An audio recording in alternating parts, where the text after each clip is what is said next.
Trade barriers, UGC net का exam में ये बहुत इंपॉर्टेंट टॉपिक है। अब बच्चों देखिए ट्रेड बैरियर्स होता है क्या, सो समझिए पहले।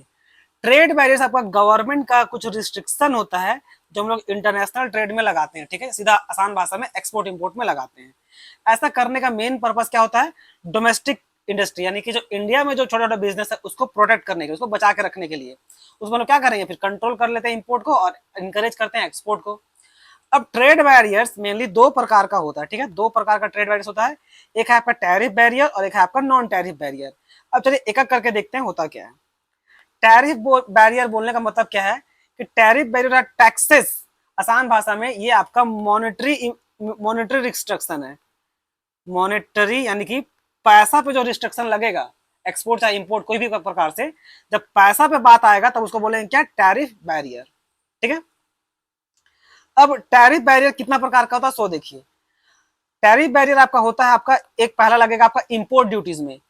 अगर आप tax impose on goods imported from the other country, दूसरा कंट्री से आप अगर कुछ सामान इंपोर्ट कराइएगा तो उस पर जब आप पे जब हम लोग इंपोर्ट ड्यूटी लगा दे, ऑब्वियस उसका दाम बढ़ जाएगा। Best example car.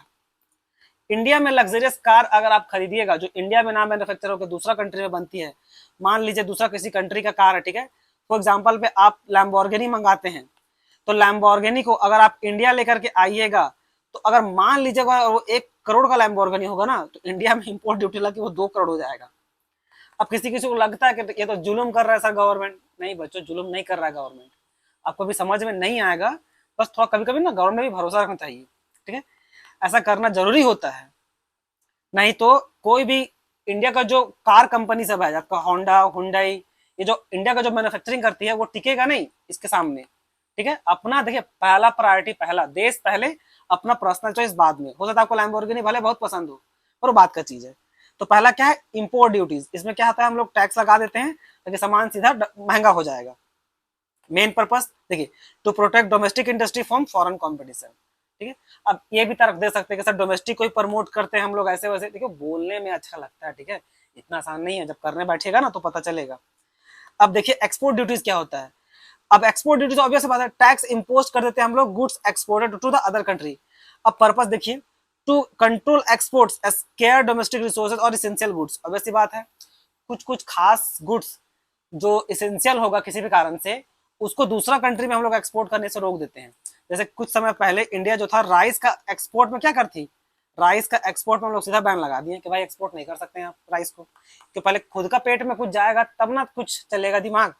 सुने है ना वो कहावत कि पेट में खाना जाएगा तभी आपका बुद्धि चलेगा वाला। अब यहाँ देखिए तीसरा क्या है, एड वॉलेरम टैरिफ। इसका मतलब क्या हो गया, a tariff charge as a percentage of value of imported goods. Imported goods में सडन परसेंटेज चार्ज किया जाएगा। एग्जाम्पल देखिए क्लैरिटी के साथ समझ में आ जाएगा। 10% टैक्स ऑन 1 लाख का आइटम है, यानी कि 10,000 आपका इंपोर्ट ड्यूटी पड़ गया, ठीक है, जितना का वैल्यू है उस पर आपका 10% टैक्स यानी सर्टन रेट लग जाएगा, उसके हिसाब से आपका इंपोर्ट ड्यूटी आएगा और उस हिसाब से आपका दाम कितना हो जाएगा, वो 1 लाख का था, 10,000 टैक्स तो कितना पड़ गया, 1,10,000 आपको कॉस्ट पड़ जाएगा। स्पेसिफिक टैरिफ बोलने का मतलब क्या है, a fixed amount on tax per unit of imported goods regardless of its value। Value पे ना देख करके हम लोग किस पे चार्ज करेंगे, पर यूनिट के आधार पे टैक्स लगाया जाएगा। जैसे कि 500 रुपया पर टन ऑफ इंपोर्टेड वीट में, ठीक है, अगर आप वीट इंपोर्ट करा रहे हैं दूसरा कंट्री से तो हर 1 टन पे 500 रुपया का टैक्स लगेगा, ठीक है। तो मेन अंतर क्या था, इसमें वैल्यू पे था और इसमें क्या था, आपका पर यूनिट पे था। कंपाउंड टैरिफ देख लीजिए, कॉम्बिनेशन ऑफ एड वैलोरम और स्पेसिफिक टैरिफ, ठीक है, यानी कि 30 एग्जांपल देखिए 30 रुपया पर यूनिट के हिसाब से और 5% उसका वैल्यू भी। तो कंपाउंड टैरिफ आपका एड वैलोरम पे और स्पेसिफिक टैरिफ का दोनों कॉम्बिनेशन है। प्रोटेक्टिव टैरिफ, ये हम लोग डोमेस्टिक इंडस्ट्री को बचाने के लिए फॉरेन कंपटीशन से हम लोग लगाते हैं, ठीक है, उसको क्या बोलते हैं, प्रोटेक्टिव टैरिफ। आप कितना बोलिए कि सर डोमेस्टिक इंडस्ट्री को बढ़ावा देते हैं, बैन लगाना तो अच्छी बात नहीं है, देखिए आप भी एक हद तक सही हैं, बट कंट्री का पर्सपेक्टिव से ना वो एकदम आप सही नहीं है, ठीक है, वो इतना सिंपल नहीं है जितना आप सोचते हैं, बहुत तरह का नौटंकी होने लगता है। खैर हम लोग उस पर नहीं जाएंगे, डिबेट सिबेट, इधर आ जाइए। पर्पस देखिए, industrial development and self reliance. Main purpose क्या है भाई, खुद का कंट्री में डेवलपमेंट हो ताकि उस चीज को हम लोग खुद ही बनाएं और उस पर सेल्फ रिलायंस यानी उस पर खुद भी निर्भर रहे, आत्मनिर्भर भारत। Revenue tariff, tax impose mainly to generate income for the government, ठीक है। यहाँ पर हम लोग टैक्स किस लिए लगाते हैं, ताकि हम लोग कुछ पैसा गवर्नमेंट कमा सके, जैसे use by developing countries of limited tax base, ठीक है। रिटेलिएशन वर्ड सुने, जैसे मतलब था क्या, बदला लेना। तो यहाँ पर रिटेलिएटेड टैरिफ मतलब tariff impose in response similar tariff impose by another country. अभी अमेरिका यही कर रहा है, जो डोनाल्ड ट्रंप बुढ़ाऊ जो अपना पगला गया है, वो बुढ़ाऊ यही कर रहा है कि हर कंट्री पे जो टैरिफ लगा रहा है उसको रिटेलिएशन टैरिफ ही बोल रहा है वो, कि भाई दूसरा कंट्री हम लोग गुड्स पे टैरिफ लगाया है, तो हम भी अमेरिका में जो भी गुड्स बिकेगा, जैसे देखिए एग्जांपल में समझ में आ जाएगा। अब इसका यूएसए का अमेरिका का मतलब प्रेसिडेंट का कहना है कि इंडिया जो है यूएसए से जो गुड्स जाती है उस पर टैरिफ लगाती है, तो इंडिया से जो अमेरिका में गुड्स आता है उस पर हम टैरिफ क्यों ना लगाएं, उसी को बोलते हैं रेटिलेशन टैरिफ, ठीक है। ये बदला लेने के लिए होता है। Countervailing duties, countervailing duties मतलब होता है tariff to neutralize subsidy given by the exporting countries to their producer. ये मेनली चाइना करती थी, अभी हम लोग भी कुछ कुछ कर रहे हैं, देखिए समझिए क्या होगा क्या। अब तो जो आप ओप्पो वीवो ये दुनिया भर का जो मोबाइल देखते हैं वो इतना सस्ता में इसलिए मिलता है बच्चों का कि ओप्पो वीवो कंपनी को चाइना का गवर्नमेंट है ना बहुत सब्सिडी देती है, यानी कि उसको कंपनी को बहुत पैसा देती है ताकि मोबाइल को वो लोअर कॉस्ट में बना सके। किसे बना सके? लोअर कॉस्ट में। तो अब सोचिए ये जो गुड्स है इंडिया में बिकेगा कितना में? 10,000 में, और इंडियन कंपनी यही मोबाइल को यही यानी किसी मोबाइल 10,000 का मोबाइल को बनाने में कितना पैसा लगा देगी? 12,000, तो सॉरी 15,000। तो इस तरह तो इंडियन मार्केट को नुकसान पहुंच रहा है ना। तो गवर्नमेंट क्या करेगी कि भाई तुम्हारा गवर्नमेंट चाइना गवर्नमेंट तुमको 5,000 रुपये छूट दी ना, 5,000 रुपये छूट दी तब ना तुम सस्ता बना लिए, और हम अपना कंट्री का मोबाइल कंपनी को छूट दिया नहीं 5,000, तो हम लोग को महंगा पड़ रहा है। तो काम करो, ये चाइना से इंडिया आ रहा है ना, कितना इसका दाम पड़ रहा है? 10,000। एक काम करो इसमें 5,000 का टैक्स लगाओ और ये इंडिया का मोबाइल का बराबर हो गया, यानी कि 15,000।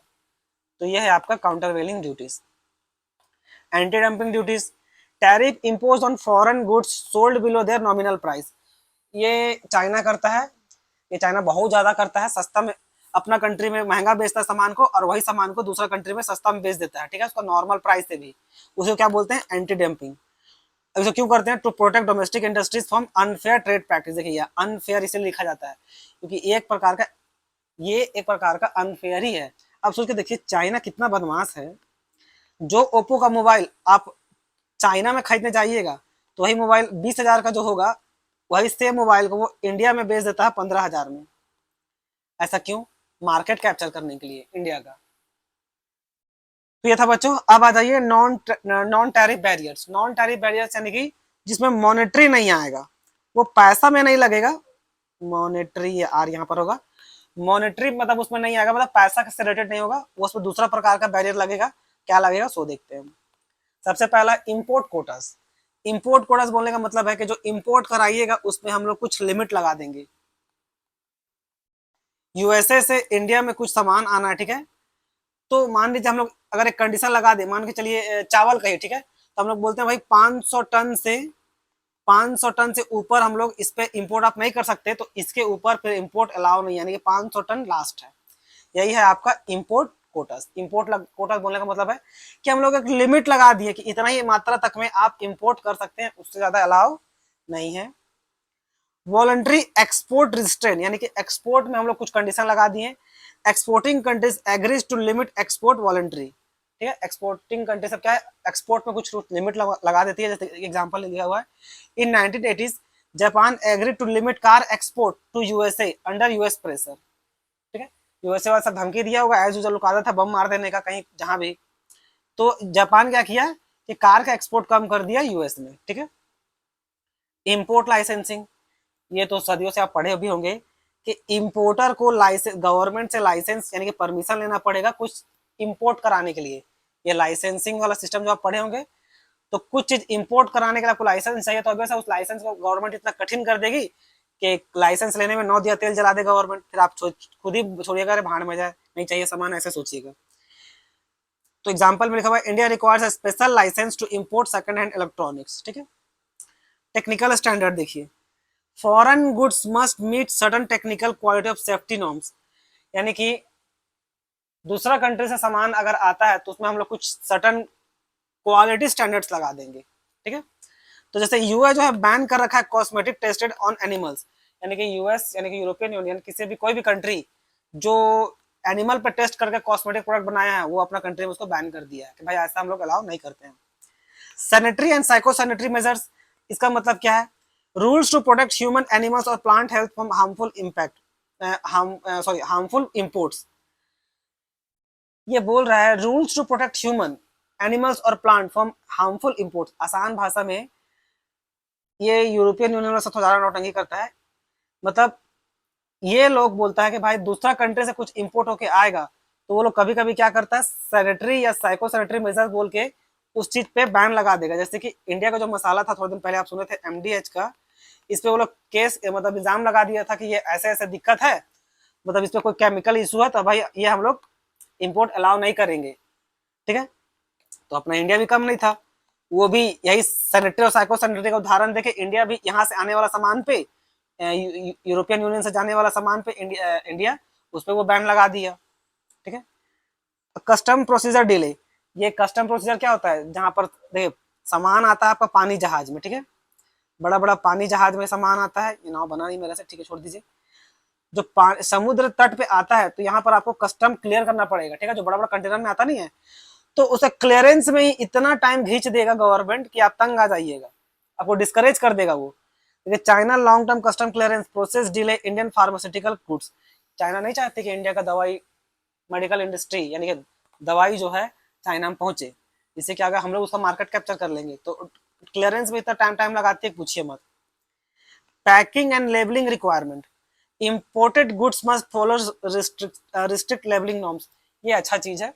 दूसरा बहुत बार क्या होता है कि भाई सामान दूसरा कंट्री में बेचा जा रहा है, ना उसमें लेबल है ना ब्रांड है, कुछ नहीं, कोई जानकारी नहीं है, कभी कभी उसमें एक्सपायरी डेट नहीं लिखा हुआ है, तो ये सब बहुत दिक्कत करता है, ठीक है।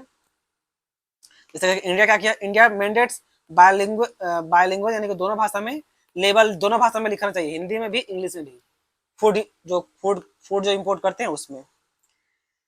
Exchange rate control, restriction on foreign currency imports, ताकि भाई एक्सचेंज रेट को काबू किया जा सके, ठीक है।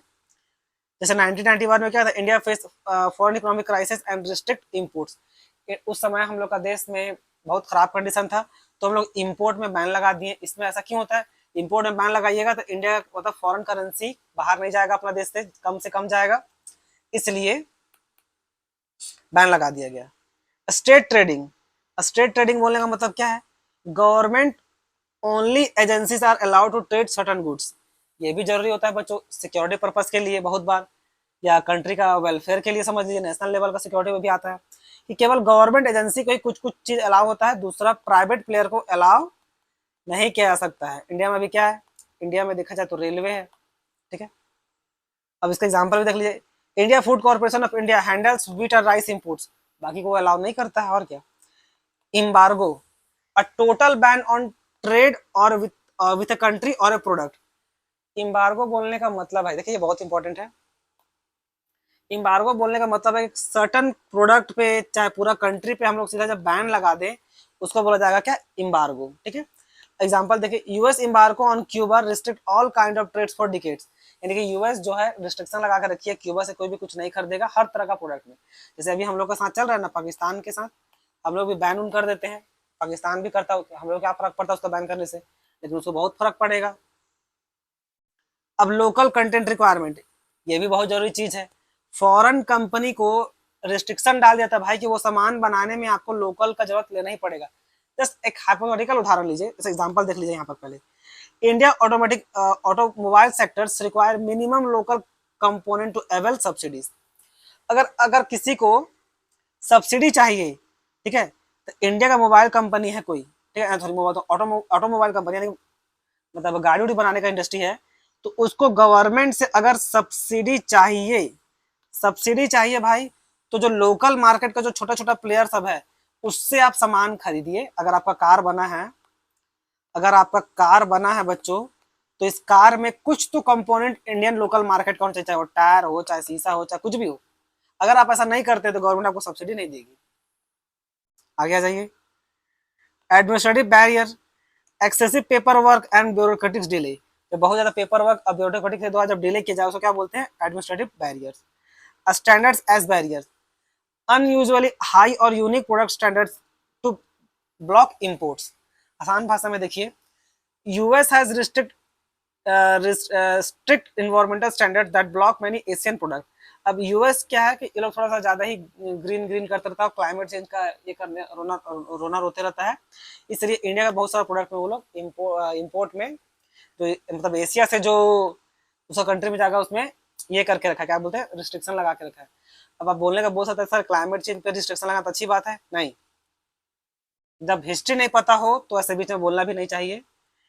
इन लोग आज जो पॉल्यूशन आप देख रहे हैं बच्चों या किसी भी कंट्री में, मेन पॉल्यूशन इन लोग का देना, जो इंडस्ट्रियल रिवोल्यूशन हुआ था ना उसका पॉल्यूशन का इफेक्ट आज आप देख रहे हैं। अब ये लोग ड्रामा करता है जर्मनी से कंट्री के 2030 में हम लोग कार्बन फ्री हो जाएंगे, और दूसरा कंट्री जैसे चाइना और इंडिया को दबाव डालता है कि आप भी कार्बन फ्री हो जाइए। हम लोग कहाँ से कार्बन फ्री होंगे, हम लोग बोले चलो साइड से निकल, इतना फुर्सत नहीं है। तो बच्चों ये था आपका अलग अलग बैरियर। सिंपल भाषा में क्या था, बैरियर्स आपका दो प्रकार का होता है, आपका एक ट्रेड टैरिफ बैरियर और एक आपका non tariff barrier. Tariff barrier में पैसा से रिस्ट्रिक्शन लगता है, नॉन टैरिफ बैरियर में आपका बिना पैसा का रिस्ट्रिक्शन को बोलते हैं नॉन टैरिफ बैरियर। तो बस इतना ही, धन्यवाद।